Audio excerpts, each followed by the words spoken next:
So I'm just going to tell you a little about Robert Munsch. He was born on June 11th, 1945 in Pittsburgh, Pennsylvania. He was the fourth child out of a 9-child family. He's a children's book writer, but he enjoys telling stories more.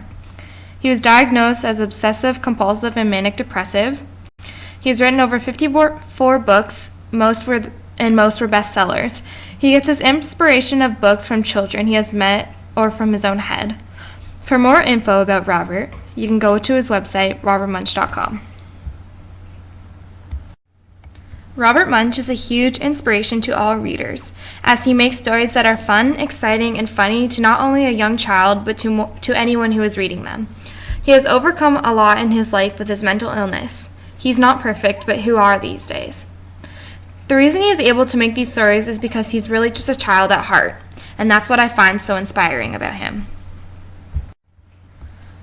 So I'm just going to tell you a little bit about how Robert gets his inspiration.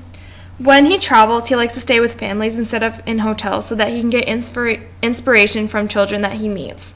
For example, when Robert was a prize Scholastic USA Book Club, they wanted him to fly to the winning schools and tell stories for an hour. Instead, he called up the winning teacher and asked her to draw 2 names from her class, and he would stay with them instead. One girl from South Carolina was chosen, and he was inspired by this young girl named Brittany to make a story. His conversation with her went like this. Brittany: my great-grandfather broke both of his arms. Bob: both? Brittany: yes, he fell out of the back of a truck while he was trying to shoot a deer. Bob: is he okay now?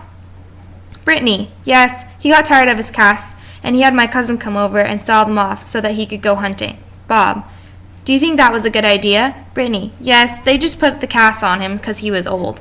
Bob: so how old is he? Brittany: 101.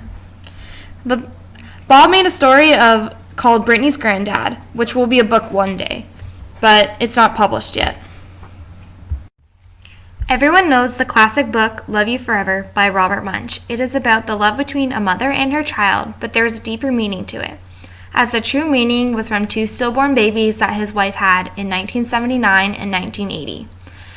From his website, Robert explains how it became a bestseller. It sold 30,000 in 1986 and was the best-selling kids book in Canada that year. 70,000 in 1987 and was the best-selling Canadian kids book that year too. It sold 1 million in 1988 and it was the best-selling Canadian kids book that year too. The strange thing was that it was also the best-selling kids book in the USA, only nobody knew it, including me. It never occurred to me that it could be an invisible bestseller. Then, in 1994, the New York Times did an update of their list of best-selling children's books that they had last done in 1978. They did not update the list often since it was very stable.